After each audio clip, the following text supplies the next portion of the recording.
오려거든, 이런 제목으로 함께 은혜를 나누도록 하겠습니다. 늘 방송실에서 수고해 주시는 우리 목사님들 감사드리고, 또 우리 오후 예배 때마다 또 은혜로운 찬양으로 인도해 주시는 우리 기쁜 소리 찬양단 감사드리고, 오늘 또 대표 기도해 주시는 우리 임순옥 권사님 감사드립니다.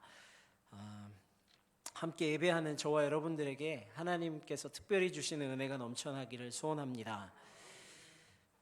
제가 22살에 군대에 입대했는데요, 군 입대를 고민하면서 남자라면 누구나 한 번쯤 도전해보고 싶은 해병대에 지원하고 싶었습니다. 어차피 한번 하는 군생활 좀 힘들어도 멋지게 남자답게 좀 한번 해보자, 그런 마음에 지원을 하려고 알아보니까 조건이 있더라고요. 다른 조건들은 좀 괜찮았는데 시력이 제 발목을 잡았습니다. 나은 시력이라고 하죠. 안경 없이 그냥 시력을 쟀을 때 0.8 이상 나와야 해병대 지원할 수 있는데, 그때 당시 제 시력이 마이너스 6점 얼마 이렇게 되었던 기억이 있습니다. 그래서 해병대가 그렇게 멀어져 갔습니다. 나는 해병대에 갈 수 없구나. 그렇다면 어디에 지원해야 할까 이렇게 둘러보는데 헌병대가 그렇게 멋있어 보이더라고요. 이렇게 독수리 머리처럼 하얀 헬멧을 쓰고 이렇게 각 잡힌 제복을 입고 사람들에게 절도 있는 행동하는 그 헌병대를 바라보면서 헌병대 가면 좋겠다, 이런 마음도 아주 잠깐 품었습니다. 왜 잠깐이냐면 조건을 보니까 키가 제 발목을 또 잡았습니다. 최소 신장 173 이상, 물론 173대도 되는 게 아니고 더 이상 커야 이렇게 되는데 제 키는 말씀드리지 않습니다. 어쨌든 저는 해병대도 안 되고 헌병대도 안 되고 해서 육군 보병으로 입대하게 됐습니다. 여러분, 이와 같이 우리가 어떤 사람이 되고자 할 때 필요한 조건들이 좀 있습니다.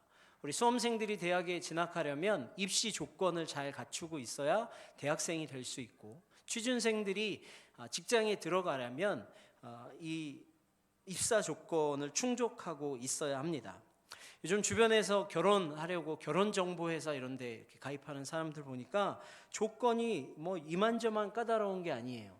외모, 연봉, 직장, 차량 유무, 주택 유무, 가족사항, 보통의 조건이 까다로운 게 아닙니다. 어쨌든 이런 조건들이 갖추어져야 그런 결혼정보회사에도 등록할 수가 있더라고요. 여러분, 이런 조건이 갖추어졌을 때 우리는 그런 사람들을 대학생으로, 직장인으로, 혹은 결혼을 준비하는 예비 신랑과 신부로 이렇게 인정해 준다라는 것이죠. 조건이 굉장히 중요합니다. 그렇다면 그리스도인이 되기 위한 조건은 무엇인가? 여러분, 예수님을 따르기 위해서는 어떤 조건들을 만족하고 있어야 되는가? 오늘 말씀을 통해서 함께 살펴보려고 합니다. 제 개인적인 생각입니다만, 여러분, 지난주 오후 예배에 참석하신 분들은 제자입니까? 우리 이현 목사님께서 제자입니까? 이런 말씀으로 도전해 주셨는데, 제가 그 설교를 들으면서 감동을 많이 받았어요. 그러면서 마치 후속편처럼 제자에 대해서 한번 또 같이 나누면 좋겠다. 저만의 생각입니다. 목사님하고 상의한 건 아니고요. 그런 마음으로 여러분이 좀 들으셔도 좋을 것 같다, 이런 생각이 듭니다. 어쨌든 본문 24절 말씀을 보면 예수님께서 제자들에게 예수님을 따르기 위한 두 가지 조건에 대해서 말씀해 주시는 것을 우리가 확인할 수 있습니다. 너무 잘 아는 구절입니다. 24절 같이 한번 읽어볼까요? 이에 예수께서 제자들에게 이르시되 누구든지 나를 따라오려거든 자기를 부인하고 자기 십자가를 지고 나를 따를 것이니라. 우리가 다 암송하고 익히 잘 알고 있는 말씀입니다. 예수님을 따라가기 위한 두 가지 조건 중에 첫 번째가 무엇입니까? 그것은 자기를 부인하는 것이다 라고 말씀합니다. 다른 말로 하면 자신의 생각과 욕망, 그것들을 내려놓는 것이며, 하나님께서 인간에게 허락하신 자유의지죠. 자유의지마저도 하나님의 말씀 앞에 내어놓고 하나님의 법, 하나님의 말씀을 먼저 따르기로, 순종하기로 결단하는 것, 이것이 자기 부인이라고 할 수 있습니다. 그러나 이러한 자기 부인은요, 결코 쉽지가 않습니다. 참으로 어렵습니다. 왜냐하면 첫사람 아담과 하와도 거기에서 무너졌기 때문이죠. 하나님처럼 될 수 있다는 사단의 꾀임에 빠져서 이 마음속으로부터 솟구쳐 오르는, 그래 나도 하나님이 될 수 있어, 이런 자신의 욕망을 억누르지 못해서 결과적으로 하나님이 말씀하신 선악의 열매 따먹지 말아야 되는데 그거 따먹으면서 자기 부인을 성공하지 못했습니다. 그 결과가 무엇입니까? 그러한 욕심이, 그러한 이기심과 그러한 교만이 결국 온 인류를 죄 가운데로 몰아넣게 되는 그런 비참한 결과를 낳게 되었습니다. 여러분, 예수님을 따르려는 그 자들에게 왜 예수님께서 먼저 예수님을 따라오려거든, 나를 따라오려거든 자기를 부인해야 된다라고 말씀하셨을까요? 그 이유는 너무 명백합니다. 왜냐하면 자기를 부인하지 않으면 우리가 죄짓기 때문에 그렇습니다. 자기를 부인하지 않는 결과는 죄입니다. 우리는 이 사실을 반드시 기억해야 하죠. 오늘 본문에도 이와 같은 실수를 범하고 있는 한 사람을 발견할 수 있는데요. 그 사람이 예수님의 수제자 베드로입니다.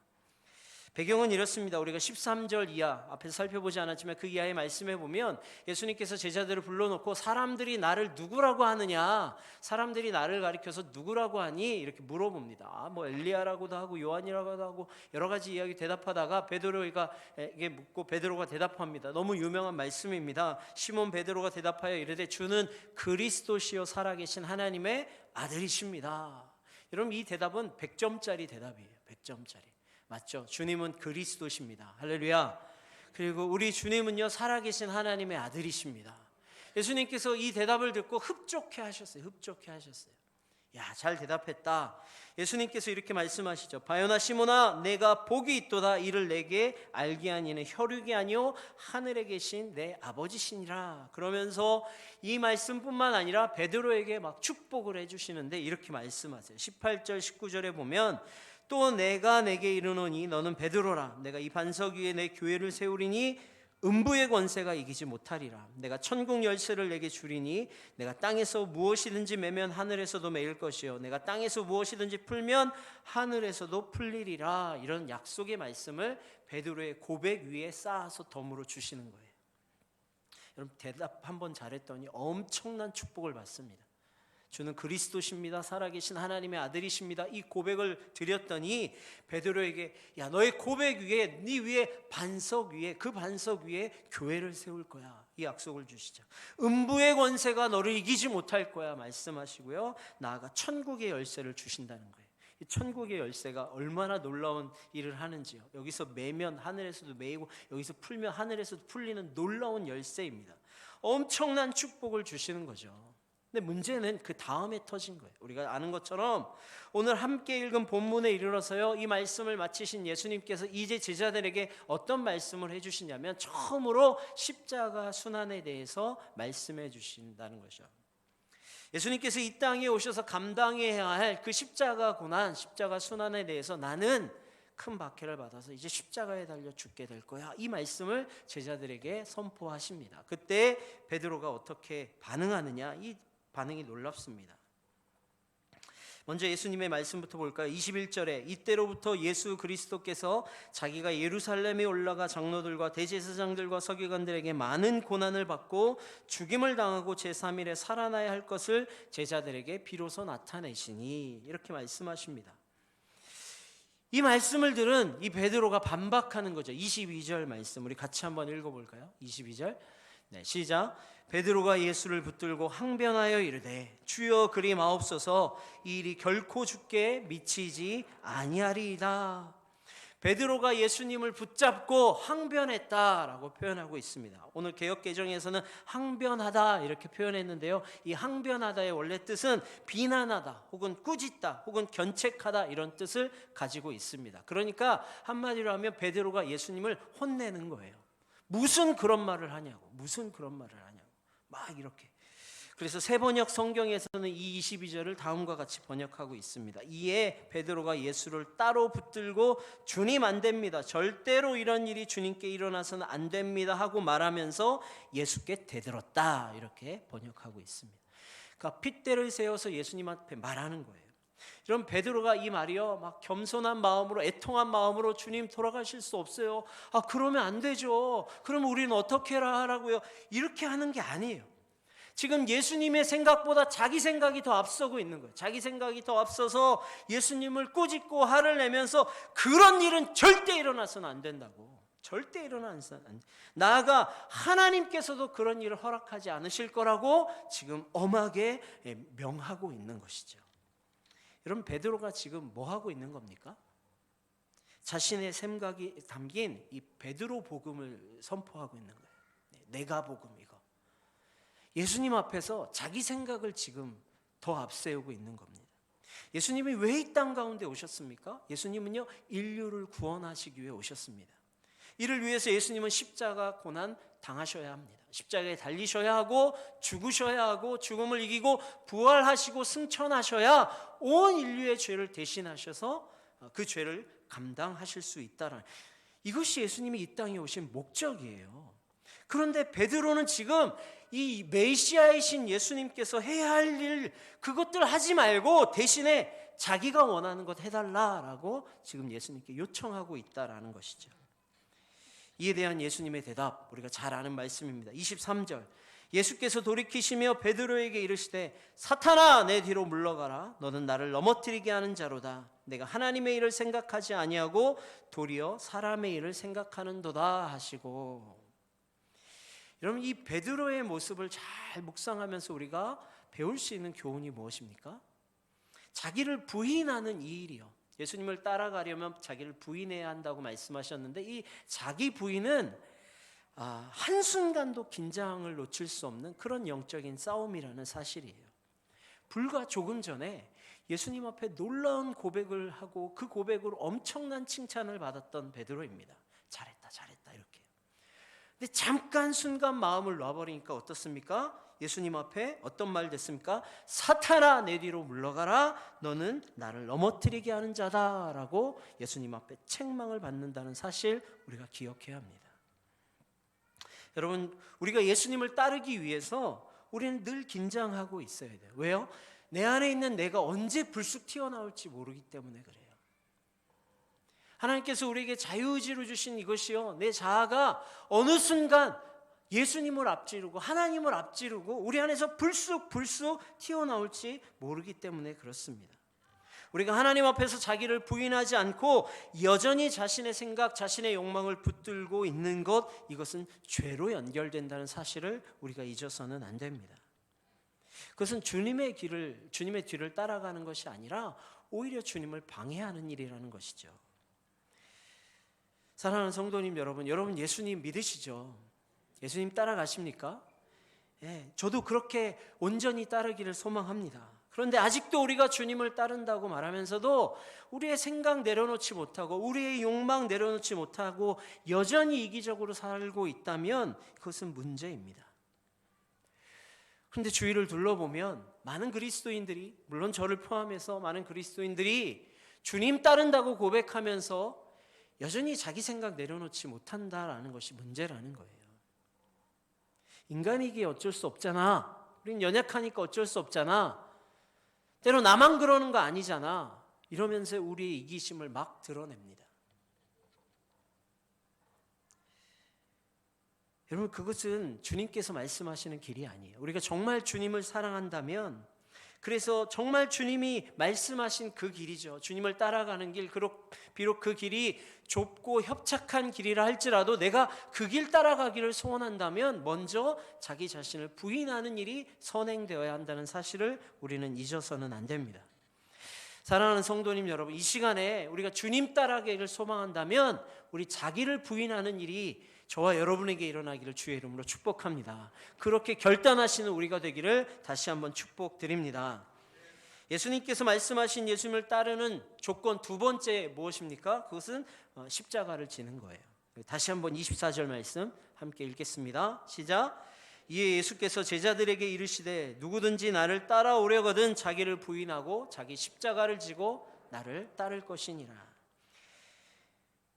예수님께서 나를 대신하여 지신 그 짊어지신 십자가, 그 십자가처럼 내가 짊어져야 할 십자가가 있다라고 말씀하고 계십니다. 마가복음 15장에 보면 우리 예수님께서 핍박 당하시고 이제 골고다 언덕길로 올라가시는 장면이 묘사되어 있습니다. 예수님의 몸이 갈기갈기 찢겨져 있고 온 몸에서 피가 흐르시고, 근데 그 무거운 십자가를 지고 골고다 길로 이렇게 올라가시는 모습이에요. 그때 그곳에 있던 구레네 사람 시몬이 있습니다.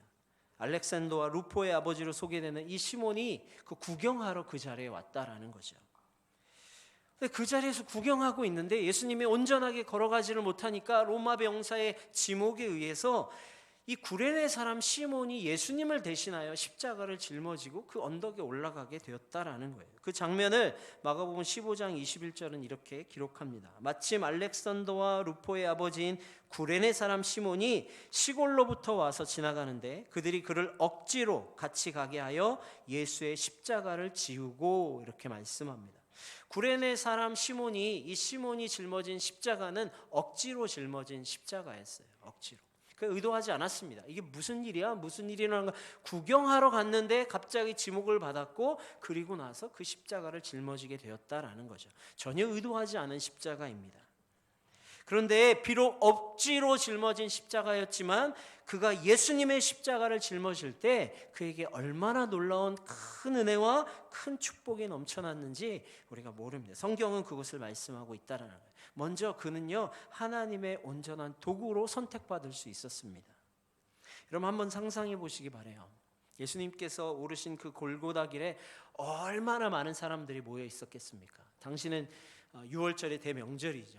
유대인의 대명절 6월절입니다. 수많은 사람들이 절기를 지키기 위해서 예루살렘으로 막 찾아오는 거예요. 인산인해를 이루었습니다. 근데 한 사람이 처형받는데 예수 그리스도예요.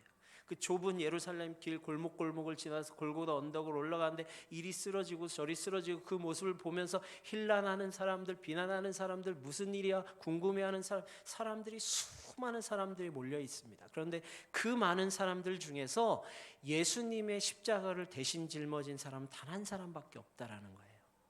그 사람이 누굽니까? 여러분, 베드로가 그 십자가 대신 짊어졌습니까? 예수님의 수제자였던 베드로? 아니요, 도망갔습니다. 예수님을 가장 많이 사랑한다던 요한이 예수님의 십자가를 대신 짊어졌습니까? 아니요, 그도 먼 발치에서 구경만 하고 있었습니다. 그럼 누가 이 십자가를 대신 짊어진 거예요? 아무 이름도 없는 구레네 사람 시몬이요. 아프리카 출신의 이 젊은 사람에게 이 십자가가 대신 짊어지어졌는데 그 수많은 사람들 중에서 하나님께서 그를 특별히 선택하시고 그를 지목하셔서 하나님의 이 축복의 통로로 그를 쓰시도록 하나님께서 그에게 십자가를 지우셨다라는 사실입니다. 어떻게 그 십자가 축복이 될 수 있습니까?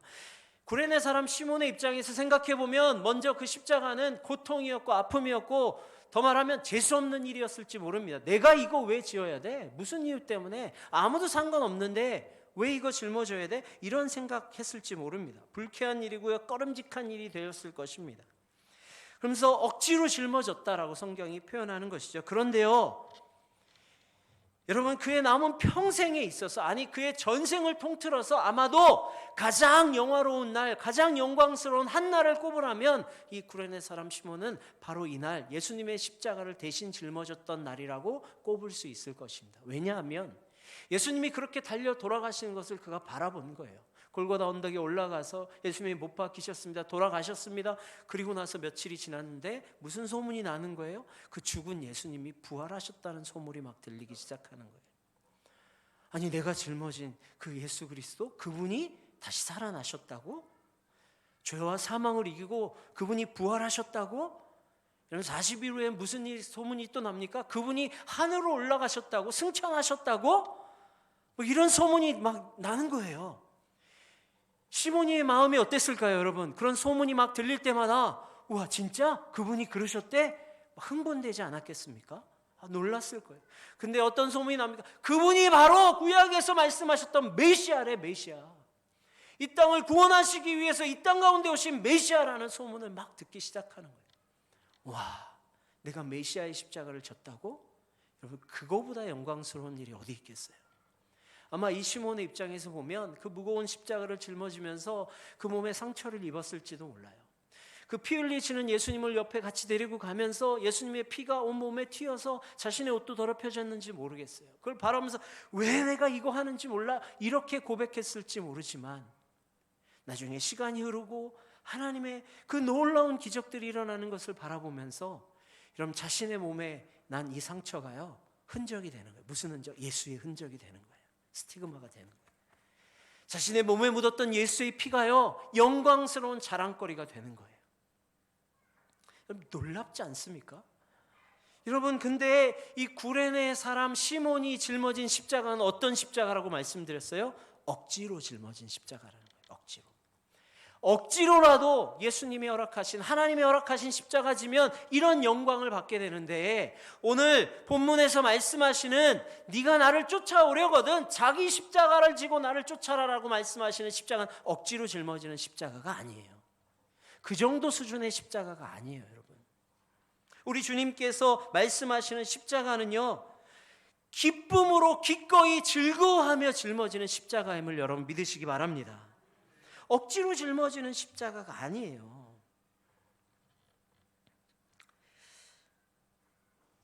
예수님께서 나를 위해서 피 흘려 돌아가셨대.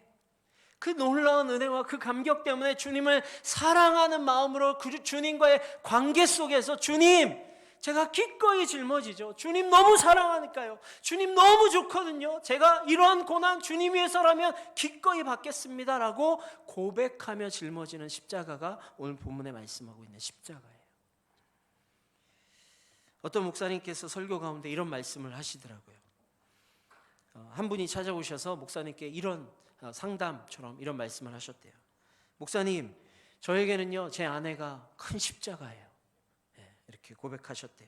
그러면서 팔을 이렇게 걷어서 이거 보세요, 이거 이 팔이 시퍼렇게 멍들어 있다라는 거예요. 이빨 자국이 나가지고 저희 아내가 저를 이렇게 깨물었어요.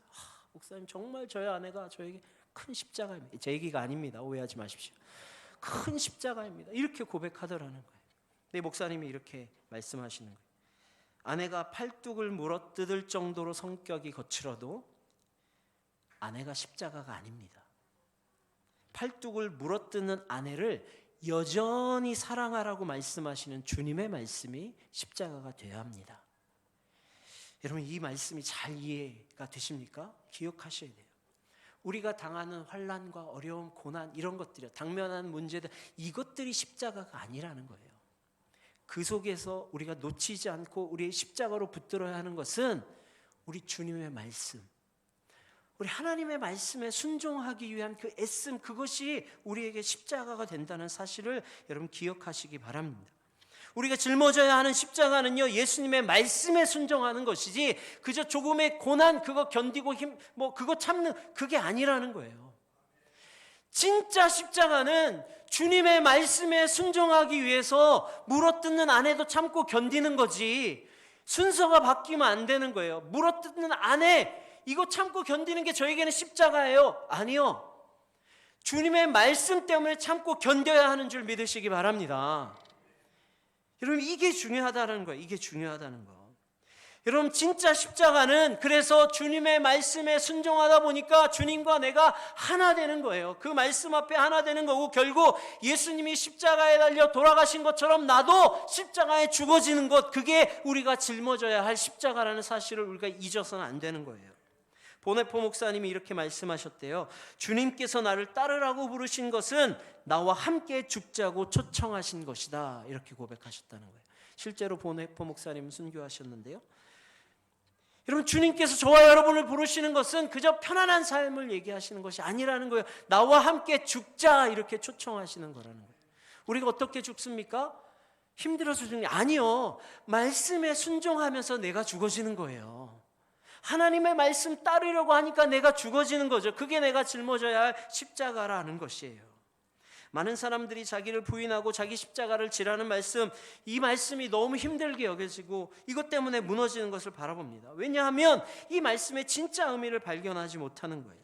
이 말씀은 그저 조금 참고 견뎌라, 이거 너의 십자가니까 조금 감당하고 그냥 지나갈 것이다, 이렇게 견디고 있으면 언젠가 사라진다, 이런 말씀이 아니라는 거예요. 여러분, 주님께서 말씀하신 자신을 부인하고 나를 따라라, 이 말씀은요, 이 말씀의 핵심은 뭐예요? 주님과의 관계에 있어요. 그만큼 주님을 사랑하라는 거예요. 주님 사랑하는 거 없이 나를 부인하면 무슨 소용이 있겠습니까? 주님 사랑하지도 않는데 고난 받는 거, 그 무슨 소용이 있겠어요? 여러분, 주님을 따르는 것은요, 재난 버리고 가정 버리고 기쁨 버리고 심지어 우리의 생명까지도 버려야만 가능한 일 아니라는 거예요.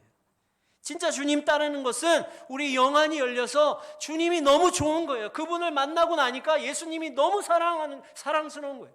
그분을 위해서면 뭐든지 할 수 있는 그 마음이 막 생기는 거예요. 내가 주님 위해서라면 이거 재산도 별거 아니에요. 주님, 성공 이것도 별거 아니에요. 기쁨 혹은 가정 뭐 이런 것도 별거 아니에요. 저는 주님이 더 소중해요. 이거 발견하고 더 나아가 그럼 내 목숨도 주님이 내어놓으라면 제가 드리지요. 이게 주님 따른다는 거예요. 이게 주님 사랑하는 거 아니겠습니까? 여러분, 그렇다면 우리가 주님을 따르고 주님을 정말 쫓기 위해서 우리가 먼저 확인하고 회복해야 하는 것은 주님과의 관계 속에서 우리가 얼마나 주님을 사랑하고 있느냐입니다.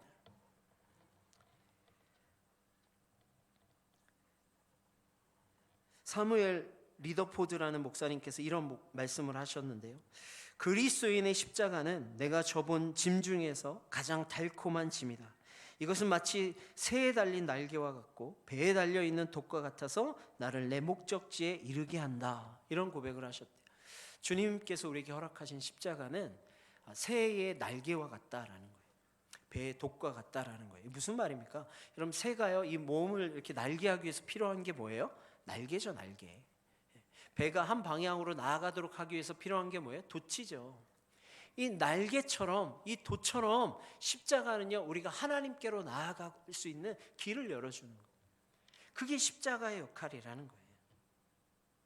그렇게 나를 부인하고 자기 십자가를 지고 예수님을 쫓는 자들에게 우리 주님이 약속하시는 말씀이 있어요. 27절 말씀 우리 같이 한번 읽어볼까요? 본문 27절입니다. 시작. 인자가 아버지의 영광으로 그 천사들과 함께 오리니 그때 각 사람이 행한 대로, 할렐루야, 각 사람이 행한 대로 갚아주신다 말씀하세요. 마지막 때에 우리 주님 영광의 구름 타시고 다시 이 땅에 오실 때요, 그 주님께서 우리가 행한 대로 다 갚아주신다라고 약속하고 계시는 거예요. 우리 주님 이렇게 말씀하신 거예요. 야, 너 나 때문에 참 많이 힘들었지. 너 나 때문에 참 많이 울었구나. 너 나 때문에 참 많이 괴로웠지. 나 때문에 참 많이 아팠구나. 내가 그거 다 알고 있다. 이렇게 말씀하시죠. 내가 그거 다 알고 있어.